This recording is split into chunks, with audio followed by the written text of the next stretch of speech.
see it. It looks like it's live now. It says second out. Okay, it's live. Okay, we are live, everybody. Thanks for your patience. We were having trouble getting this going today. So I did let in Frank and I think it was maybe Karen from Northwest Michigan Community Action Agency.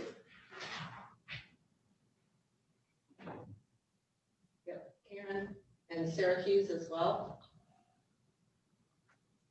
Okay. Since I'm running two screens and trying to do minutes here, I'm going to see, Ty, would you want to start and go through the agenda stuff? And I'm going to get caught up here on getting everybody checked in. And then we'll get into our main discussion. Thank you. We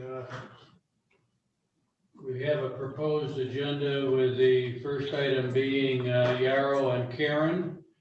And then we are going to piggyback onto a discussion of John O'Neill's email and proposal and plan and ideas. And then we'll move to consideration of meeting schedule, and then we'll set the agenda for the January meeting. Is everybody okay with those three items in that agenda?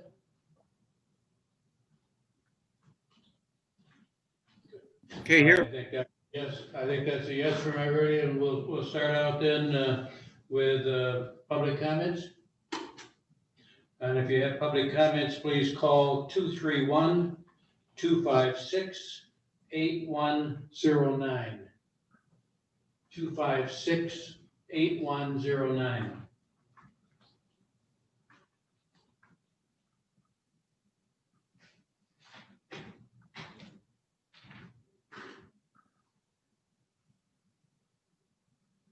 I don't hear the phone ringing. If it rings, we can stop what we're doing.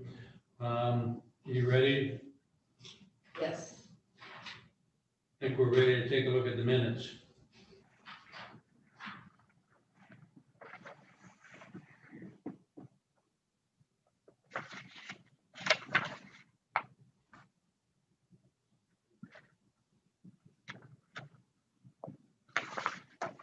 Does anybody have any changes to the minutes? If not, do you want to I approve move this? to approve. I just have a couple of comments. This is John here. I'm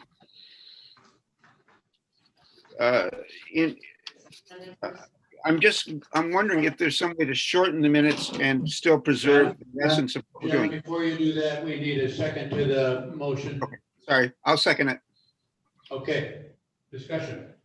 Okay, I'm just wondering if it's possible to shorten the minutes and still retain the essence of what was being said. And that's my main comment. And then I also just wanted to point, thank you for amending to the end of the minutes, the suggestions I emailed in response to Ty's questions. But if there's some way we can just compress what's on there without leaving out the essential thoughts, that might be a good thing. Okay. Any other comments?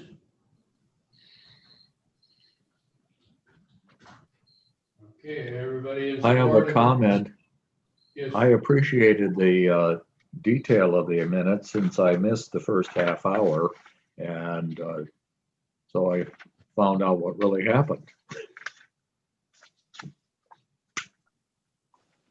I'm in Rick's Right. camp. Well, everybody wants them shorter, but they want to make sure that we include what they said. Could we have a show of hands for people to support the minutes as submitted? All opposed, raise your hand. It's unanimous. Okay, Trudy, I think we're back to you. Okay, so on the agenda today is a discussion on foreclosure prevention. And as you know, John has brought this matter forward and has sent some correspondence out by email to the members. And just doing a little bit of digging and finding out what's going on in the area. I talked with Yara Brown, who then also talked to Sarah and Karen from Northwest Michigan Community Action Agency, and I asked if they would be involved in our discussion here today, because I thought it would be very helpful to understand what is being done by what agencies right now and where the need is and so forth. So I'm gonna turn this over first to Yarrow. Let's see if we can have some discussion from Yarrow, Karen, and Sarah, and then also get into what John has brought forward, and so we can talk about this as a group. Okay, So thanks. maybe Yarrow, if you want to start, that would be great. I mean, I don't have a whole lot to add, except that I brought Karen and Sarah here to talk about their programs. I think Housing North's response to this is to first start with what is existing and to learn about that. We don't really have the staff capacity to expand our programs right now, but wanted to hear from Karen and Sarah, and then we can certainly, I can answer any questions, people have beyond that. I think in my email to you, Trudy, I did mention that there was the STEP program through MISTA, but I think we recently learned that it is done, so I won't talk about that. And if, I guess our other recommendation would be to bring in somebody from MISTA if you do want to learn more. So with that, I know Karen and Sarah, who wants to go first, but maybe just an overview of what programs exist and how Leelanau County could get involved, or what resources, how they could help. Oh, you're muted. All right, I sat here quietly. This is Karen Emerson. I'm with Northwest Michigan Community Action Agency. I'm the manager of the Home Ownership and Financial Empowerment Center. I've asked Sarah Hughes to come with me today, and I think she has a time constraint. So I'm going to talk basically about the CARES funding we got, foreclosure prevention, and what we can provide. Sarah is here because of a couple last emails that I received over the last day or so about eviction prevention. And I thought it would be better to have some of the manager from the homeless prevention programming talk a little bit about eviction prevention, because it sounds like there's a lot of things bubbling up in Leelanau County, and we want to be sure that you know what resources are available, because we're virtual. So it's a lot easier for people to work with us and be able to have coaching and counseling and help and sessions. So Sarah, are you there?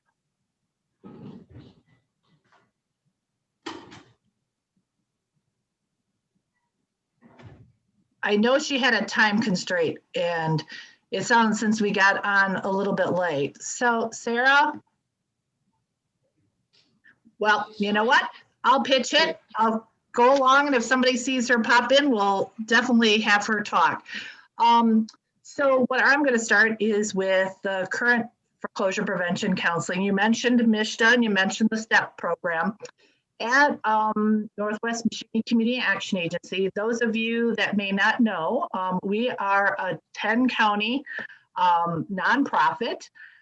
We focus in a lot of housing resources, but we also house Meals on Wheels, Head Start, early Head Start, weatherization, homeless prevention programming, to name a few. We have, let's see, within our team, we have 4 certified HUD housing counseling counselors. So what that means is that they all had to pass a test. Those of you that are a little bit more familiar with housing, it's a very extensive test. They have to pass with 80 or above score. And that was the answer to pretty much the ARA years, when so many people were getting into the pool and trying to figure out that they too could help people that were experiencing foreclosure. And this was one way that they were able to make assure that the people that were actually providing the coaching were educated in what they do. We also hold our coaches and our programming to national housing standards, which means that our coaches get continuing education of 40 hours minimum education each year. And that's so they can stay abreast of what's going on in housing counseling and the products that they offer. So now that I gave you my little commercial, let me tell you a little bit about what's going on. Right now, what we've seen is not a ton of foreclosure prevention. Mostly been property tax help and assistance that we've been able to give. And we just put out a big splash to our staff. Things are getting posted on the Facebook to let people know that our current funding, which is CARES, we were the recipient of quite a few CARES dollars. So you've heard some people are coming for car repairs and utility assistance and diapers, different things. There's quite a bit of chunk of money, about 60,000 right now, to help people with arrearage in their mortgages. We know some of the people that are in your county are experiencing a similar scenario where they've just gotten behind, maybe because of COVID. They don't have as many hours to be able to pay for all their bills, and they don't know where to start. So people can contact us, and now that's the number I'm going to have to find for you. But they can call the 234-947-3780 number and explain that they're having trouble paying their mortgage. And then they will be sent to Allie, who's our intake specialist. Her direct dial number is 231-714-4578. And I can repeat those two numbers again at the end, but it's 231-714-4578. That's Allie, and her email is apopa, P-O-A-P-O-P-A at N as in Nancy, M as in Mary, CAA.net. And then that way they can get right to her. Could you repeat the email address, please, Karen? Good to see you, by the way. It's A for Allie. So A, P as in Paul, O, P as in Paul, A at nmcaa.net.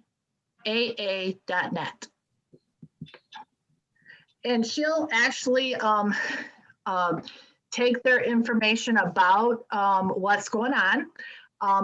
She'll ask them to send a bill, letting them know that they're behind. They don't actually have to be in foreclosure. They can be. If they are, that's okay. We'll see what we can do to help. But if they have any kind of arrearage, she'll ask them then for a 30 days worth of income. You know, we'll have to gather the names and everything of who's in the household. That'll be entered into our FaxPro database system. And then we may be able to assist them then. It's up to $1,200 right now with mortgage or property tax payments, and $2,000 for rent. That being said, there are times, because we do have some money here, that we're able to, we have some discretion with those limits. So, you know, sometimes people are going to the well and going so many different places, but just can't get helped. So in some circumstances, we've been able to help a little bit more. The household income for this program is probably higher than some of ours. It's 200% of poverty. So for a family of four, somewhere around a little bit over $50,000. Let me see here if there's anything else. So far, just so you know, with these CARES and CRF funds, we've been able to help 74 households with rent assistance and 12 with mortgage or property tax bills. So that's good. I've just explained to you, we still have $60,000 left. So we have that, and there's been a lot of rumor here right now about maybe even getting some additional funding here. So let me tell you again what else we've seen.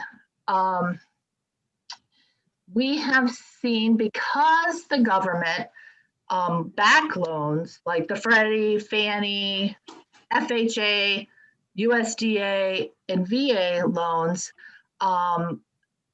folks are really eligible, most are eligible for forbearance.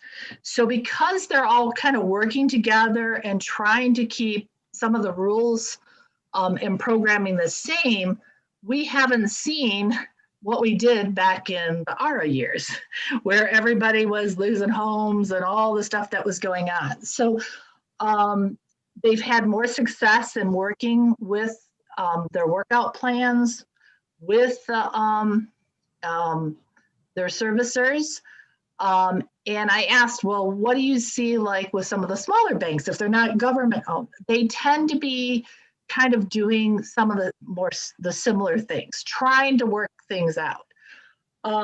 What we anticipate that in January and February, when the tax notices go out, that we're going to probably be hit with more tax foreclosure, property tax foreclosure customers.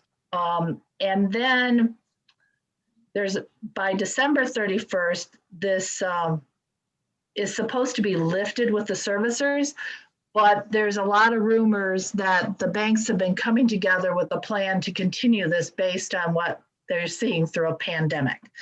So I think basically what I'm here to describe is what currently is in place to help people with the pandemic to keep a roof over their head, because ideally, you know, that's what it's going to keep people safer. It's like, and I think if Sarah were able to be here talking right now, she would talk to you about the homeless prevention side of things. They're seeing as rent or housing, any type of keeping people in housing as a type of medicine right now. Because, you know, that housing is one of the social determinants of health, and we want to keep people where they're at as much as we can so people are safe. I think what I'm going to do is stop talking, and I'll try my best to answer the questions.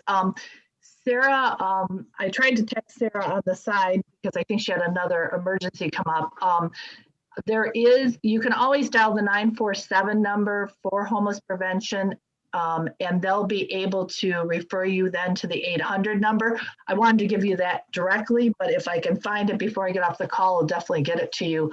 But we're all working virtually for the most part. So I know sometimes that's a barrier for our neighbors in Leelanau, but they can definitely work with a coach. We do Zoom meetings, we do Facebook meetings, we do email, we do whatever it takes to be able to help those folks through this process of securing funds or coaching. Because let's say somebody might be sitting there right now saying, oh my gosh, I don't know, I think so-and-so probably already went and got help from an MCAA. I don't know where to send them. We have these certified coaches that will actually sit down with folks and figure out what their bill paying system looks like, and then possibly look at other means so that they can stay in their house. So there's a lot of different options. Unfortunately, like Yarrow said, the Step Forward program went away. That was a big pot of money. We've been actually giving NISHDA reports every week on what we're seeing coming in, and it's pretty darn consistent, you know, people inquiring and what's going on. But I think we're very fortunate to have the CARES funding that can actually help folks, because, you know, a lot of people call, they just want it fixed and they want us to give them money. And sometimes we can do it, you know, and right now we can. So anyways, are there any questions? And I'm going to tell you right away, if I can't answer it, I'll get the answer to you. And I'd be glad that in a future meeting, if you'd like to have a coach come in that actually can explain what kind of things we can do to help people through a foreclosure or through housing counseling, we'd be glad to do that too.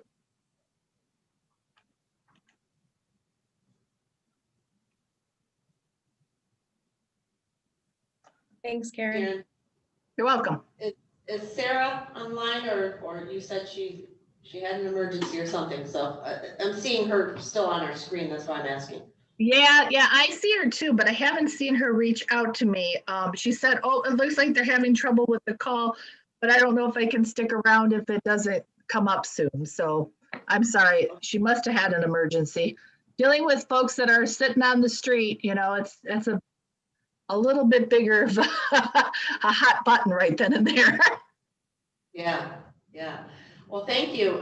So we've heard a little bit from Yarrow, we heard some from Karen, and John, why don't we see if you want to add anything to what you have sent us in the past, and also maybe highlight your new endeavor there.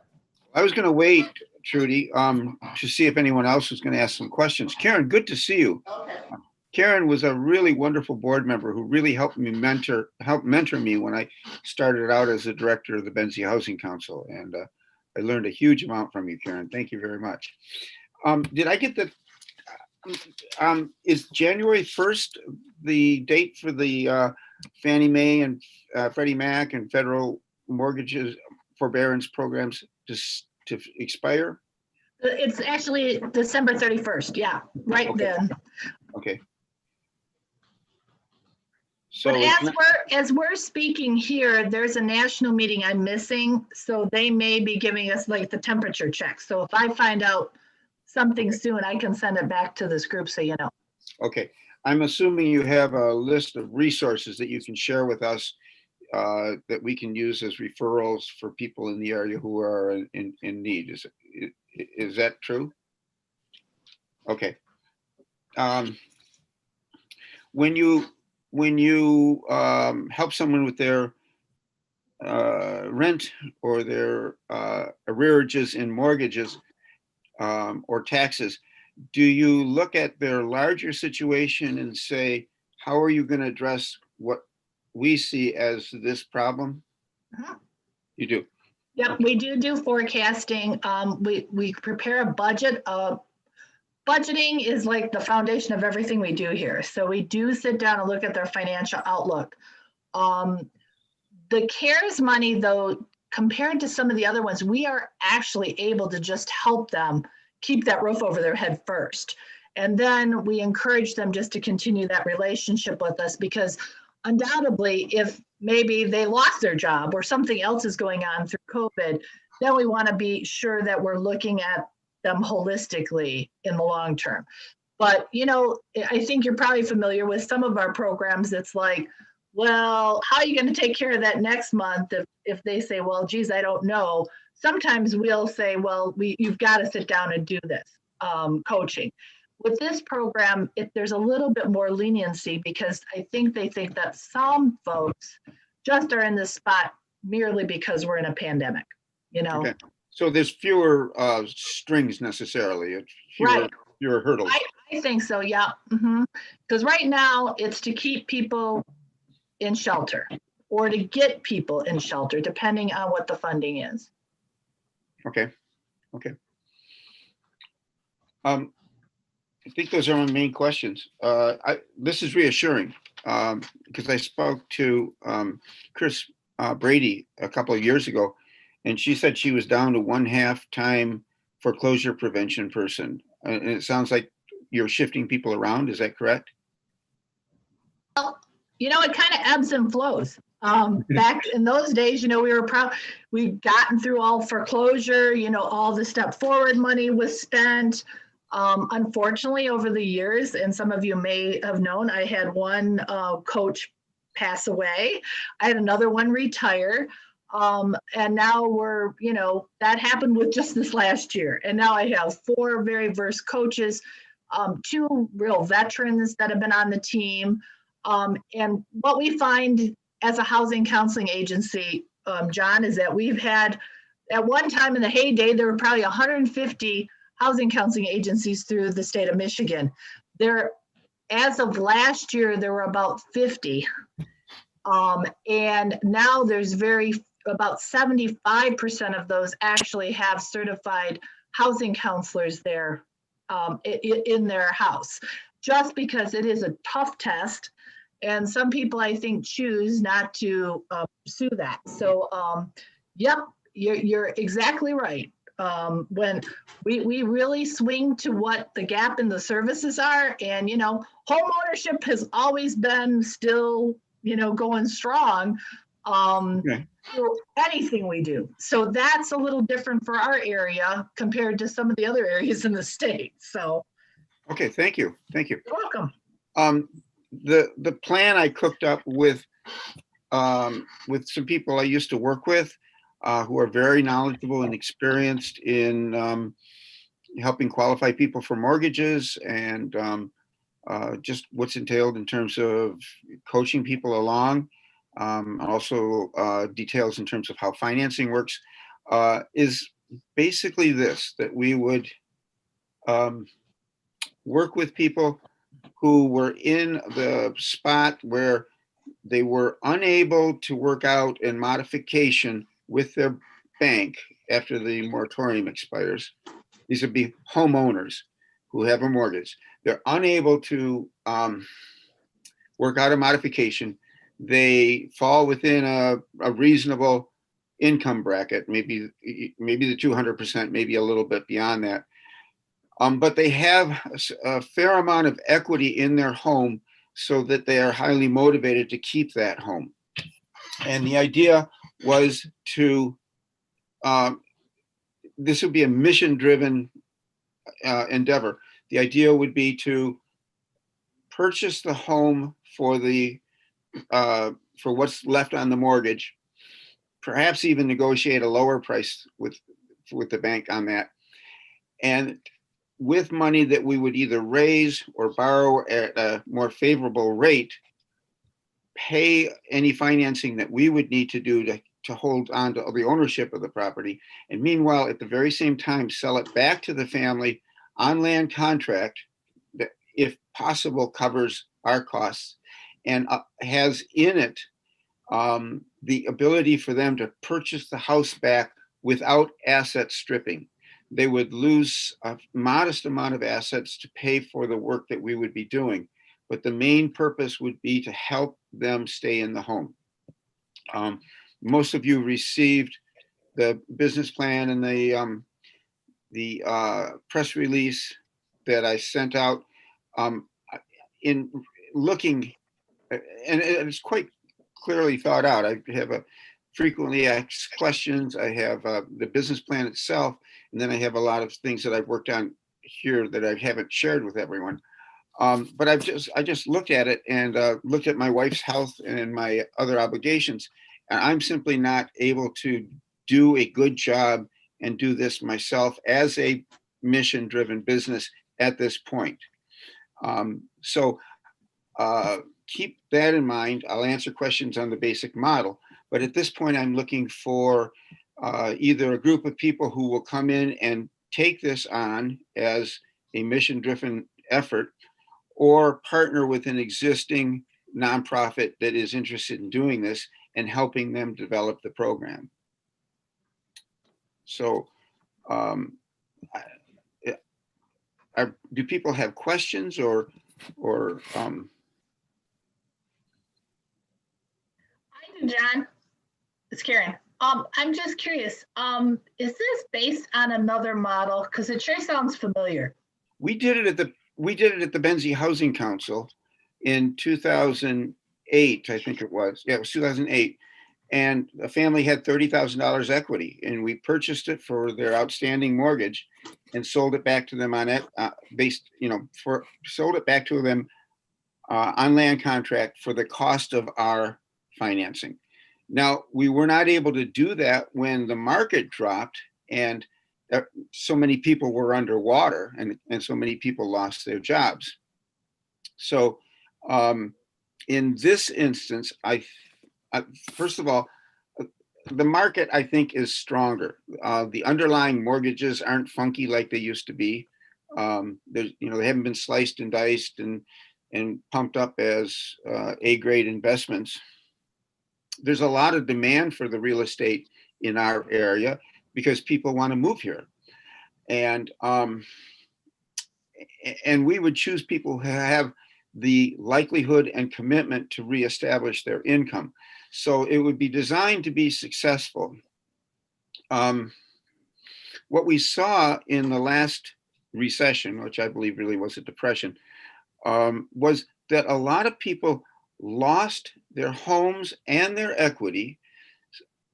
Some became renters, some became homeless, and there's a huge toll on the children. And other people came in and snapped up those properties at fire sale prices and either rented them out or rented them out until they could flip them, or gentrified the houses. And so I think I read, were there 180 foreclosures in 2008, 2009? It might have been, no, it was above 200.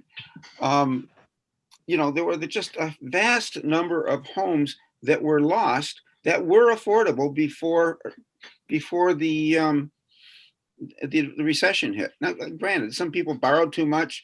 The gatekeepers, the people who were supposed to be doing the due diligence, didn't just abandon their responsibilities. But the banks were bailed out, but the homeowners were not. And I just don't want to see people who, through no fault of their own or through very little fault of their own, are losing their homes, and the county and the community loses these people as neighbors and as fully functioning members of society.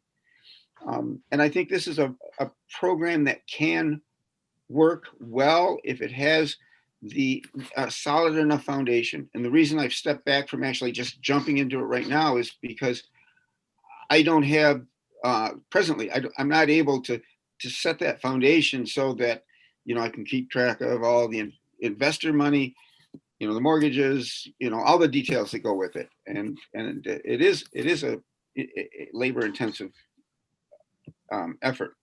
I know I have much of the expertise, but I'm looking for partners.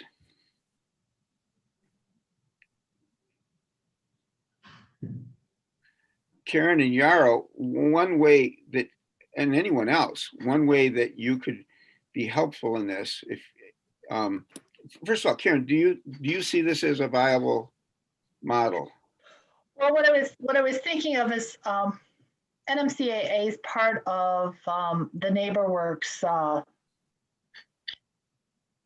group. And as a chartered organization, I have access to quite a few different people. And I was thinking I'd like to, that's why I asked you, because it sounded like such a similar model, and maybe it was Benzie, but I'd like to just reach out to some of my partners just to find out if they've done something similar. It'd be worthwhile to find out. I think it's always neat to think about other ways to try to help out. Hopefully what we'll do is, like I said, get additional funding here that's going to help us. I think we have an opportunity to write for, I think a pot of money. I don't know what our part would be, but it looked like it was up to 300,000. And I'll find out about that in the next couple days. But I think it's nice to keep ideas bubbling up just to see what other communities have done to help out, because I agree with you. Right now, I run the Individual Development Account Program, which is a program to help people purchase homes. The sweet spot for these folks is between 125,000 to 225 for buying homes. I've had about 15 people sitting on $1,000. That gets matched 3,000, so they have $4,000 they're sitting on to purchase a home, and they can't get something because the cash deals are coming through and snatching up the houses that they can normally afford. And it just doesn't make them as competitive, in our market. And it's just distressing. Thank goodness I can continue this program, and the people that are sitting in this program are going to have an option to continue with my new IDA program with TCF Bank. And if I'm able to do that, I'm hoping we can realize more homeowners. But each year I have to have 40 new homeowners to keep my NeighborWorks designation. Last year I got 21.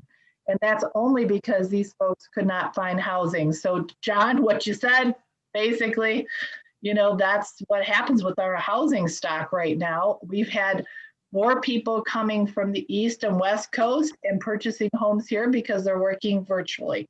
So that means more people in our, our little pool here trying to get homes. So that means the folks that are here and want to stay here and their affordable option is to buy a house instead of paying $1,200 plus for rent, they're not getting what they need. So our coaches are working with them and trying to figure out other options. And some of it is maybe you're not getting the ideal house that you want. Maybe you're going to have to drive a little farther. So Right. I like the sound of, I think it's interesting concept. And like I said, it sounded familiar and it could have been because you pitched it to me back in 2008. Well, I'm not sure you were on the board at that point. We did then go ahead and organize realtors, local realtors and bankers who negotiated loan modifications and other things with the banks. I was trained by NeighborWorks as a foreclosure counselor, and we had a very good banker on our board. And we simply trained these people to do it. And then I had a MISTA volunteer who actually did it. And we saved about 55 families from foreclosure. Oh, that's Now, great. it's not really possible to track how long that lasted, but we were successful initially. Backing up, I can send you the outline of my programs, and I have your email address, and I think I actually sent you 2 or 3 documents just before the meeting. Yep, I got to glance at them. I didn't get to read them thoroughly, so that's good. They'll take you 3 or 4 hours to thoroughly review, but I'm sure you have that time. Yeah, and I'll talk with Chris, and we can look at that just as another option. The other thing, I think for a group like yours, the idea of owning a $100,000 mortgage on a property that was worth $100,000 might be scary. So holding a mortgage on a piece of property and you're not sure what you can do with it might be intimidating. The business plan has other alternatives in terms of what can be done with the property if that particular family fails in their efforts. And these would include renting it to them with an option to purchase and asking them to apply or requiring them to apply for Section 8. We know that will take about 2 years. Helping do a kind of a soft eviction or gentle eviction where we facilitate them finding something else and then renting it or selling it on land count to someone else. And if all else fails, selling it on the open market. Another way to do this is to simply say, work something out with the bank and then take the monies that you have and pay that portion of the mortgage payment that the owners cannot pay. So let's say they have an $800 a month mortgage and they fit the other criteria. They can only afford $600. So every month you kick in $200 while they're working on improving their credit, their income, trying to refinance whatever is necessary. So you would be paying $200 a month while they're working in good faith. And that is secured with a mortgage that works in a sense like a reverse mortgage. So the amount increases with each payment. And then when they succeed, they finance that with the original mortgage or it's some mechanism. So you're not on the hook for the whole house. And I don't know if that's something that would be attractive to you or not. But that's another option to make it easier for a group that doesn't usually own property other than your headquarters. Gary, this is Trudy. Our department over the past few years has watched the foreclosure notices in the newspapers here at Leelanau Enterprise, and we've always sent out a packet from Step Forward Michigan. We just plop it in an envelope and send it out to whoever was listed in the newspaper, and then it was up to them to follow through with it if they wanted. I'm just wondering what information you might have through your agency that if we had it and we had your okay to, keep spreading it out there, that we could also send that kind of information out for people who are, stuck and need some assistance. Oh, that's great, Trudy. That's a great idea. We actually, I have a brand new marketing specialist and she's putting together a new flyer. So would you like me to send it to you? Yeah, that would be great. Okay, yep, and we'd be happy to have those calls referred to our team, and then we can have the right numbers on it. I don't want to forget to give you the number for the Homeless Coalition, which is how people, let's say you do encounter somebody homeless or at risk of becoming homeless.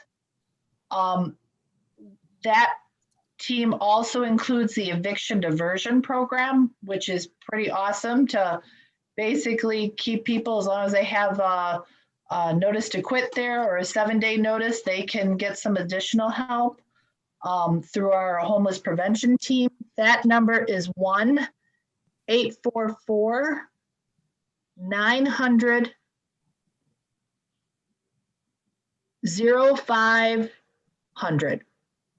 So that's 844-900-0500. So that's primarily the renters that are really at risk, people that are homeless. That's the number to call, and they'll get filtered that way. Let's by chance somebody calls the regular agency number, we'll do a high level intake, and if it doesn't quite work for our CARES program and that program, they will be sent to eviction diversion. So there's pretty much no wrong door. We're working really together on this because we want to make sure people don't fall through the cracks. You all know me now. You guys all have my email. If something fails, just reach out to me because I will troubleshoot it and figure out what needs to be done. People in this situation right now are reaching to us from email, they're texting, they're really reaching out, and I think technology has really done a lot of things to help our service delivery right now. We're doing virtual home buyer ed classes, we're doing virtual money management classes. So we're really keeping things going. So Trudy, I'll send you all our flyers so you have them for at least the next 4 months. We have a 4-month calendar plan. So we're pretty excited. We've been able to I'm really proud of the team because they've been able to just swiftly move to working at home and continue our services. But like everything, part of it is making sure that we're still out there advertising because I know if you come by our agency, the sign doesn't say what I wanted to right now. And every once in a while, there's a few little glitches, but and we're working on our phone message because I found out last week I don't like what the phone message says. We're also offering free tax preparation beginning after mid-January. So please, folks that might be having trouble, they can get in there at the end of January and get some assistance. That'll be huge because that may be some money that they can really use to help pay their mortgage or their rent too. Karen, are you seeing an increase in the eviction notices and people asking for help? Yes, and our homeless prevention program's gone through quite a bit more money. We have two. The thing, like I said, I think we've had more eviction than we have foreclosure, and I think it's because of what's been set up there with the servicers. So, and I can just go with what coming in through intake, but yes, definitely additional help, more help. We also have some awesome programs, so that helps, some that don't have as many barriers, so that helps too. And that's why we want to get them into HP if it's a little bit more of a situation, or with homeless prevention, because if it's more of a situation that they need some help, it's a similar model to what John was mentioning, where we can continue to help pay them and stabilize them for a little bit. So once people come to us, we really try to fit them into the right program that's going to meet their needs, because we don't want to just stick a Band-Aid on it and off they go. We're really encouraging the people to stay with us within case management, because just because we paid the bill doesn't mean down the road they're not going to hit another bump in a, maybe after Christmas there's layoffs or something like that happens. So I had a question for John. John, I read your question and answer piece and your business plan. How, to really make a difference, what kind of capital are you talking about? How much money do you need? And how do you plan on getting it?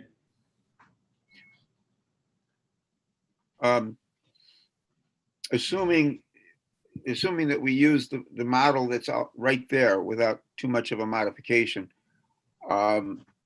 If we were to raise a great deal of money, we would invest, I would say up to $100,000, maybe a little more in a particular house. Now that's a huge amount of money. What I had also envisioned was we raise a more modest amount of money, not enough to address all the houses that are out there. If we borrow money from a credit union or a bank, then if we have on average $100,000 needed for each house, and we have 20 houses, maybe there's we're looking at three of those houses failing in the short term. Well, if we could have a $300,000 as a surety, almost as a homemade mortgage insurance fund, that would reassure the lender to give us a much more favorable interest rate. One was talking to me now at looking at prime, which is 3.5%. Now that's less than some mortgages, which I think new mortgages are coming in at 2%. I suppose that's for people with really good credit, but it would depend. Ty, the model that we went forward with in terms of the financing would depend on how much money we were to raise, and that's why I held off on announcing that we're looking for investors, because I just need to put in the infrastructure underneath this, or find a nonprofit partner that's willing to help with that. Because I simply can't do it all on my own. Does that begin to answer your question? Yes, thank you. Okay. And consider this. Last I knew, Habitat was building homes for about $130,000 that were probably worth on the open market at least 200 or 250. But let's say it costs, and that's with volunteer labor primarily. So if we're to build a new affordable home, we might spend $200,000 easily in building that house. And a lot of that would need to remain as subsidy. As I've said before, preserving our existing stock of homes is going to be key to increasing the overall number of affordable or modest homes, workforce homes in the area. And we could, without a proactive approach here, we could easily lose more homes that are existing, that are at this moment affordable, than we could possibly build over the next 10 years. And we could save those homes for less money per home than it costs to build the new ones. So it's a cost-effective way of approaching this. At the end of the day, we invest, let's just say we invest $100,000 in purchasing this mortgage. Most of that is covered by whatever they can afford to pay us that we pass through to our lender. when they're ready to refinance, when they've reestablished their income primarily, and then their credit as well, they refinance, and that investment is repaid in full. So then that money can be used again or returned to the investors. So it's a much, much more cost-effective way of ensuring that we continue to have workforce and affordable housing in our area. It's not as sexy as building a new house, but it's a lot more efficient, and it keeps kids from losing, it keeps families from breaking up. It keeps kids from moving out of their schools. It keeps families from becoming homeless. It has all sorts of advantages. Does anyone else have any questions for Karen or for Yarrow? Or At the risk of I should talking, say, go ahead. comments on the topic? Trudy, I wondered, Karen, if you said you have a 10-county area that you deal with. Are there kind of hot spots for the evictions and foreclosures? Obviously, we're a Leelanau Housing Action Committee, so we would be kind of interested if you had any predictions or background of what's going on in Leelanau. But I'm kind of curious in the region where the problems are. Right. I think I can tell you off the top of my head, without looking at all the research, some of the bubbling up, of course, is in Traverse, Cadillac, Wexford County. But what I'd like to do is I can do some research and then get you guys some of the numbers, just to give you an idea of where some of these 74 households were served.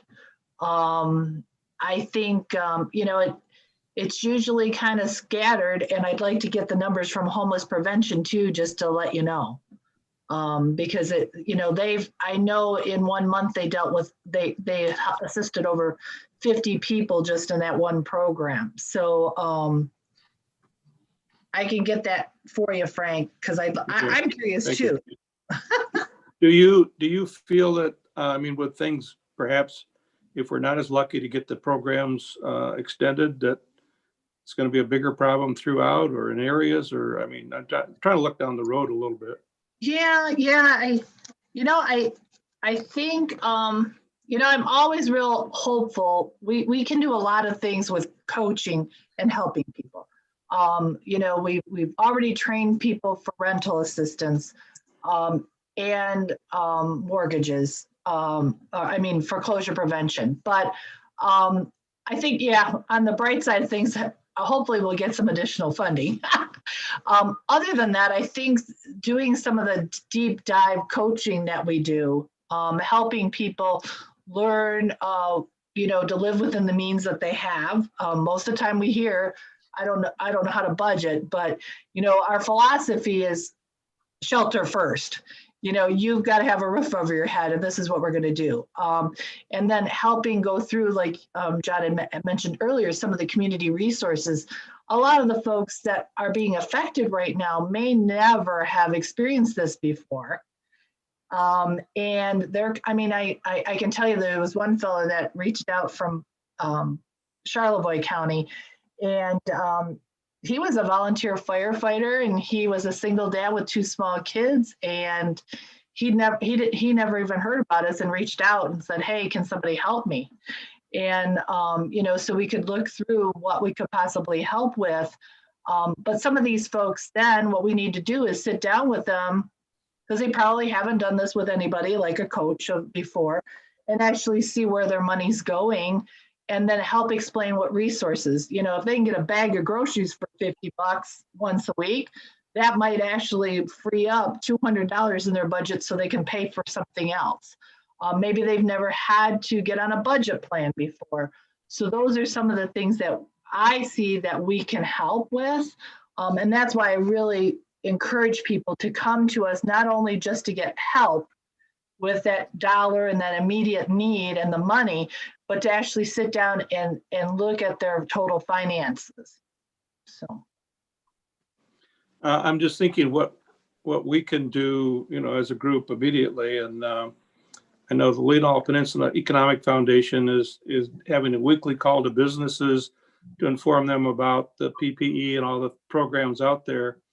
And, then they're aware of them and they can pursue them. And I'm wondering, I was heartened by all the things you talked about today and your organization is doing, but how do we get that information out to the county? I was really pleased what Trudy is doing, but I'm thinking in the past, we've done some forum pieces in the Leelanau Enterprise, or there's a group called the Leelanau Ticker, and we could get them to interview you and put that into the paper or into the Leelanau Ticker. That would be I would think a big step, just letting them know.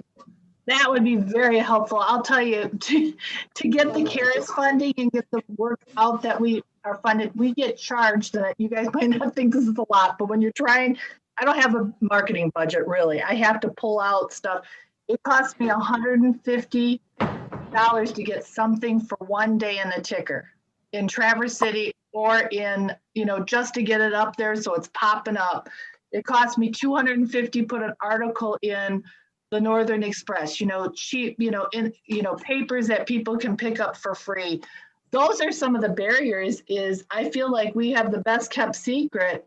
And aside from our partners and getting flyers out, and posting things on our websites, that would be real helpful, Frank. Any kind of assistance, I think that's what I found being in this environment, being at home, staying safe, encouraging our customers, like you said, with PPE and doing all those things.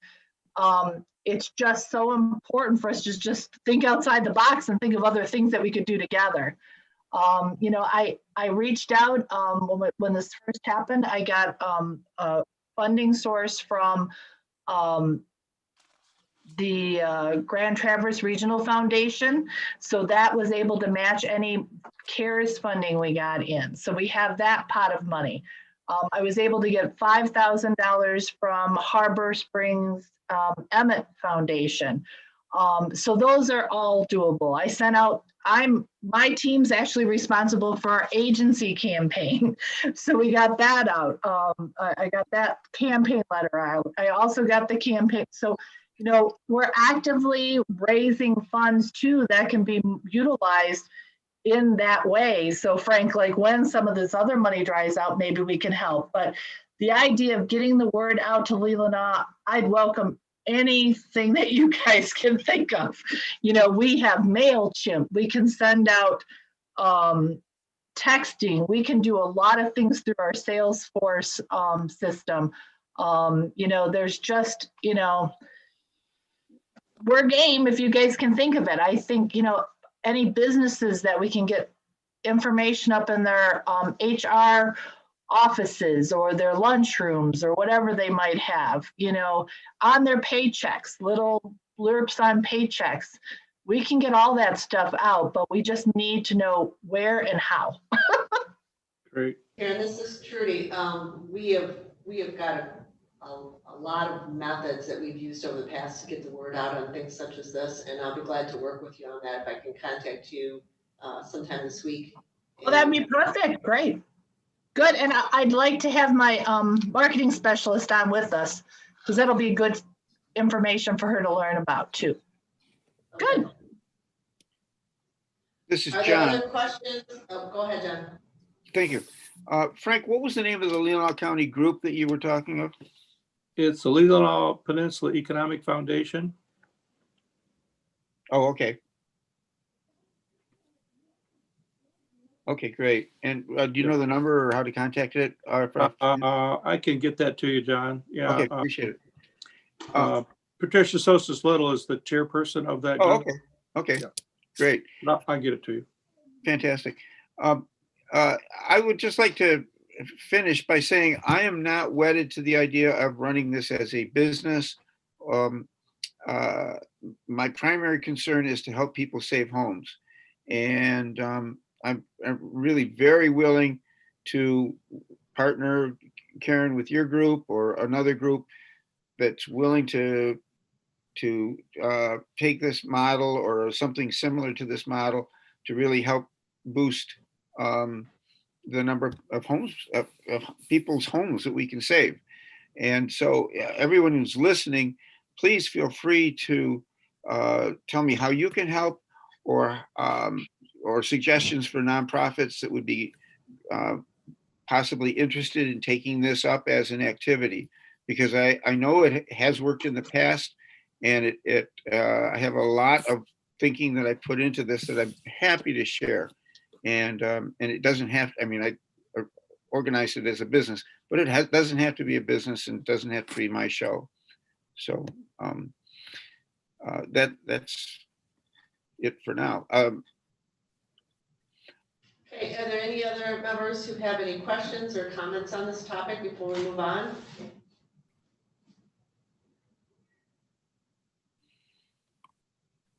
If not, then I want to thank you all for your information on this topic. It's been very helpful. And we'll move on to item number 2, which is consideration of the meeting schedule for next year.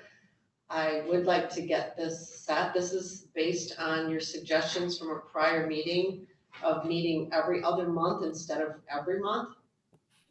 So I'd like to find out if this is acceptable for you, or if you want to change any of these dates or consider something else. We do have to reserve the room, and looking to the future, I'm assuming we're going to still be using the Polycom. So we do need to get this set in stone and put on the calendar here at the county. So let me hear what you have to say about the proposed schedule.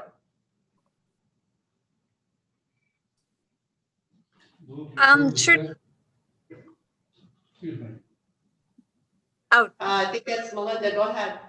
Okay, thank you. My only thought with every other meetings, having sat on a lot of boards and commissions in the past, I have found that if you don't meet every other month, if you don't meet every month and try to meet every other month, you do run a risk of losing some interest or attendance.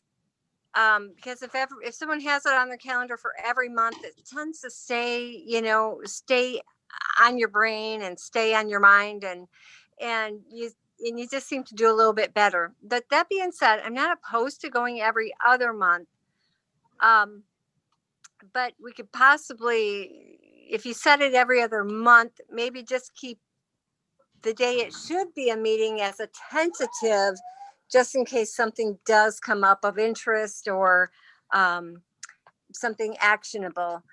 That's my only thought. I kind of hate to lose the momentum of what's going on. And I'm kind of wondering, with everything having just been said, whether there won't be a need for continued meetings just to keep brainstorming over ideas. We just have, I think Lois sent us a video on the tiny homes, which I think is really kind of an exciting prospect, especially for workforce homes. And, maybe Solon Township could be the home for a pilot program with that or something. We're centrally located, at least on the southern end of the county, so easy to get to up either side of the lake. So those are my thoughts. I'll go with the wishes of the board. Thank you.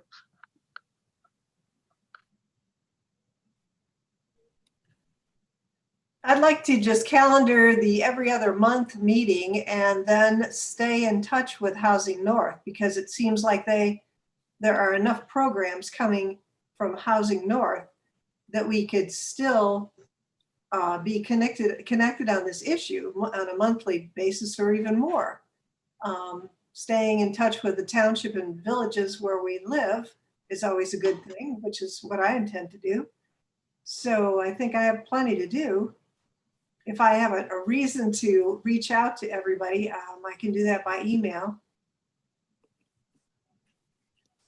This is John. I think Melinda Lautner's raised an excellent concern, is, just people dwindling off. And we are facing existential challenges in terms of foreclosures. One way of maybe keeping the momentum going is, if we don't want to meet every single month, on alternate months, we have work group meetings. So when we don't meet as a full body, then we could have a foreclosure prevention group and I don't know, tiny house group or whatever somebody else wants to do in terms of forming a work group. But I am concerned that there's a huge cloud on the horizon, and I don't want to wait until March to respond to something that happens at the end of January. Question, is Yarrow still on? No. Maybe Frank or Tony could answer this. I know many of us are participating in the Housing North program this Thursday.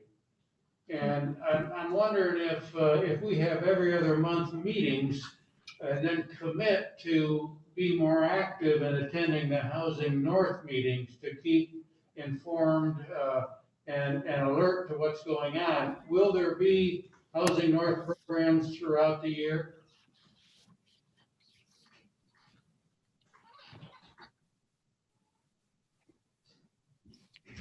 Yeah, they'll have activities throughout the year, but they will vary on topics. So it won't be like a consistent theme or an ongoing educational process. I think they're going to be based on some of the activities and learning opportunities that arise.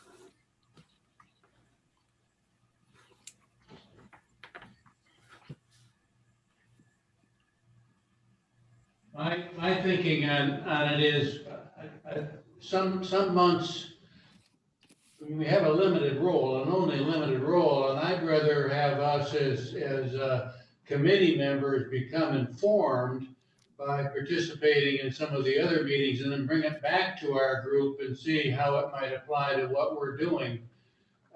I don't mind meeting every month. I'm thinking about making sure we have an agenda that keeps everybody thinking that what we're doing is meaningful and important enough to come. You know, if I don't disagree with anything being said. I'm sorry, this is Melinda Lautner again. Another thought would be play it by ear and perhaps think about speakers to bring in on that alternate month, just with perhaps updates. I know a couple things I thought of. We talked last month about that middle mile that somebody had heard about, and we talked about maybe hearing that speaker, and I'm really interested in hearing what that was all about because there was a lot of interest in that. But another thing might be, like Cherryland Electric's commitment to working with Habitat for Humanity and perhaps bringing them in and explaining kind of what we're doing there with that whole program and in our commitment to that program.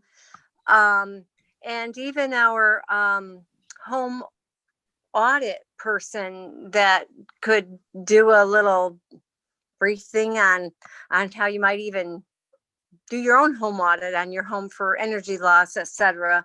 I don't know, just a couple of thoughts, but that's something we could also think about for off months. Melinda, this is Sharon Oriole. I just sent you the notice. Some of us on this call I know have signed up. There is a whole program on the missing middle that was sent to people. So just as a reminder, you can sign up for it on Thursday. Oh, okay. Yeah, super. Thank you, Sharon. You're welcome.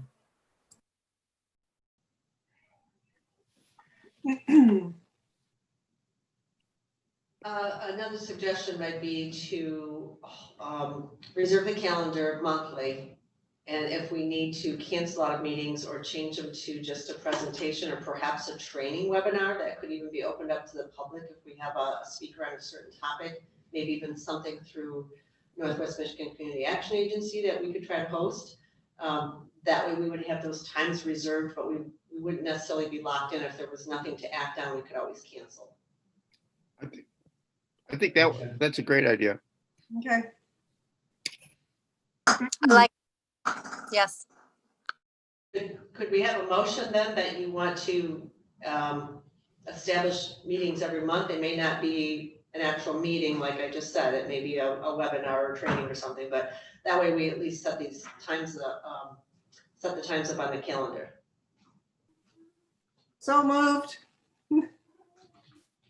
Support.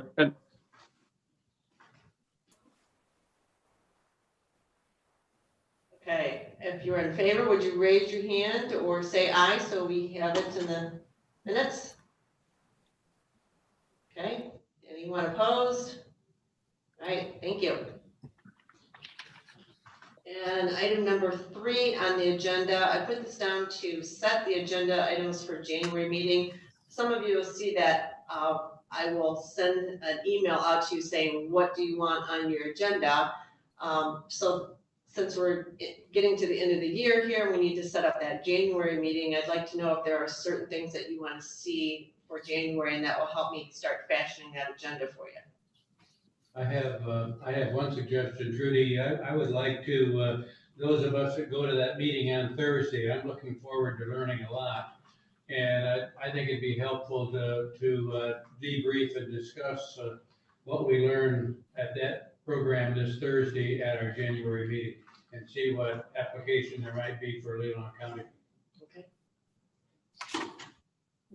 Hi, can you refresh my memory as to what that meeting is and how you get to it? John, this is It's the- Sharon. I'll send you the same information I sent Melinda. Thank you. Thank you It's much. through Housing North. Oh, it's the missing middle? Yes. Yes. Okay.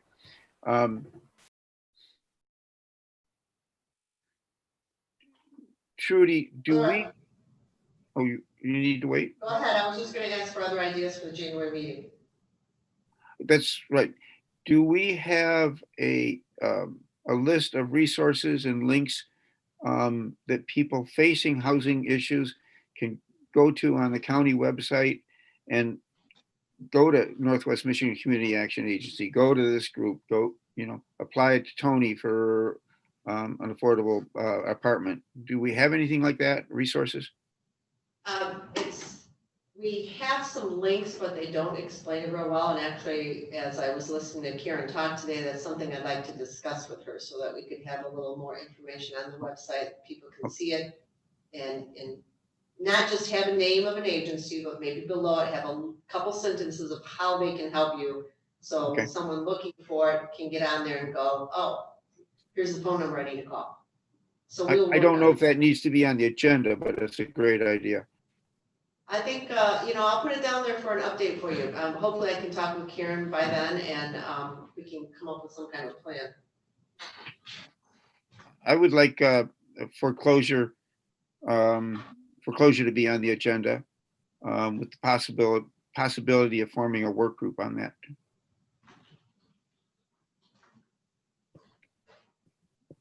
Foreclosure prevention. Other ideas? So looking at the 2020 goals, the last one, mapping higher density zoning in the county, I don't think we ever really did any mapping, did we? So you No, we actually, did not. right, it seems like that, I thought that was valuable. And I Defining agree, I areas. agree, Lois. I would like to see that. I think that would be a great thing to have. So you need to put housing where you have transportation, where you have sewer, where you have school capacity, where you have jobs. Get more specific. Okay, I'll see if I can get some help on that from another department and see what we can come up with for some basic maps that you can look at. That's kind of a vicious circle. If you don't have housing, you don't end up with jobs because there are no workers. And if you don't end up with jobs, you don't end up with workers coming in. And if you don't have workers, then the whole community ends up going downhill a bit. And our whole county is beginning to try to subside on retirees. or nearly retired people, I might suggest that this committee almost represents a lot of that.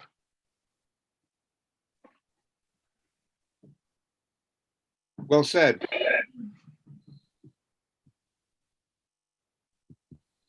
I think I have enough items to start out for the agenda for January. If there's no more comments on that, we're down to communication items. I just wanted to share with you that I did pull up the Leelanau County Sheriff's deeds. I was able to get that from the Equalization Department, and I wanted to share that with you because of the foreclosure prevention discussion. I just thought, well, gosh, how many homes are we talking about that have been foreclosed over the last 10 years or so? So these are recorded sheriff's deeds in the Register of Deeds office, and you can see the spike there in 2008, which was 205 homes. And I also want you to keep in mind, though, that many of these homes were quite expensive homes.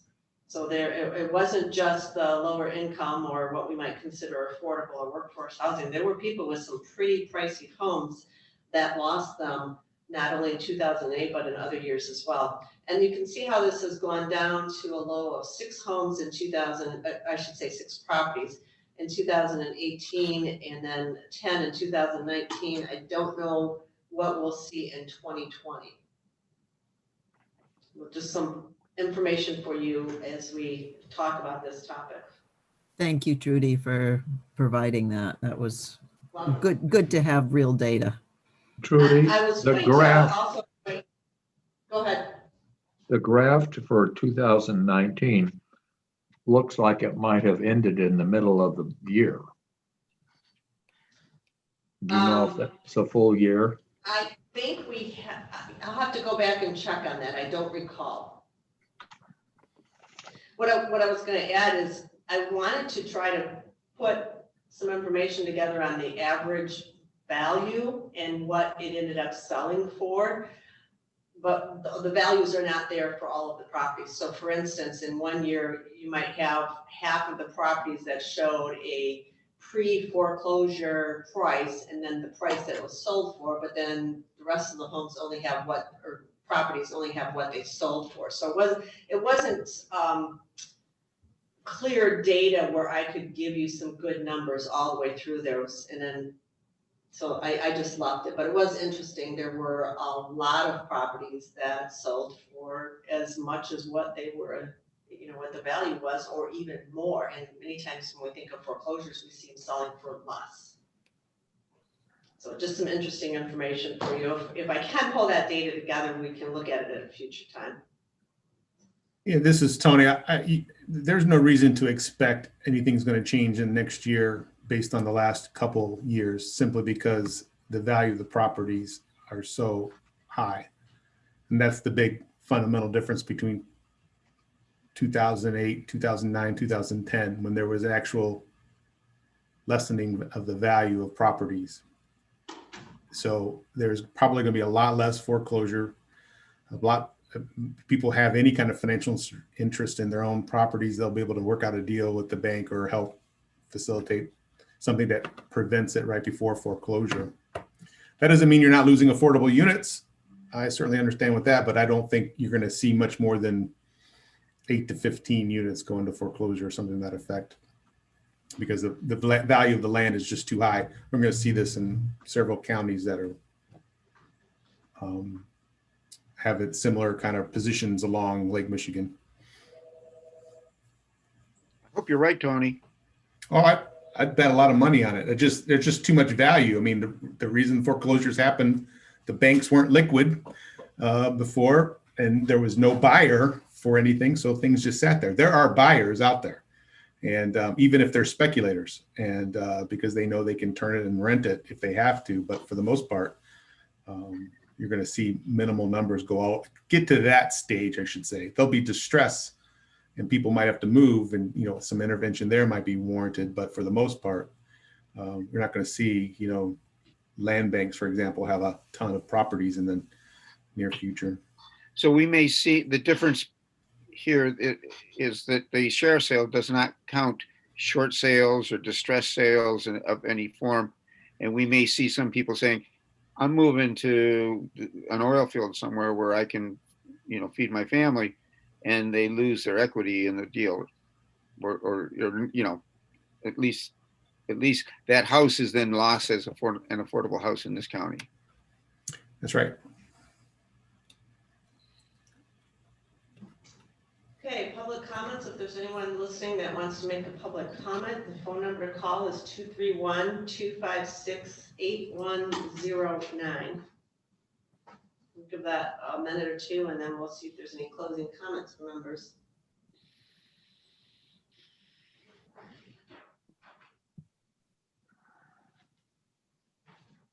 There's Karen Emerson again. You have questions for her? What was that, John? Karen Emerson showed up on the screen again. You had some questions about possibly inviting her to give a presentation or something? No, not at this time. I'm going to talk with her later. Thanks to everyone for being patient as we started this meeting. We did have some technical difficulties, and Laura was able to help us get through that, so appreciate that. Well, Merry Okay. Christmas, everyone. Have a good holiday. Yes, you too. Yep. Happy holidays, everyone. Yep. Stay healthy and have good holidays. See you in the new year. Thank you for the work that everyone's doing for their neighbors who need housing. Thank you. Thank you. Well done. Yeah. Bye, everybody. Bye. Bye. Thank you very much. Karen? Okay. Yep, Jen. Oh, hi. Are you able to call, or should I email you? What? Email is probably good. Okay, good. Okay, right. bye. Take care. Good to talk to you.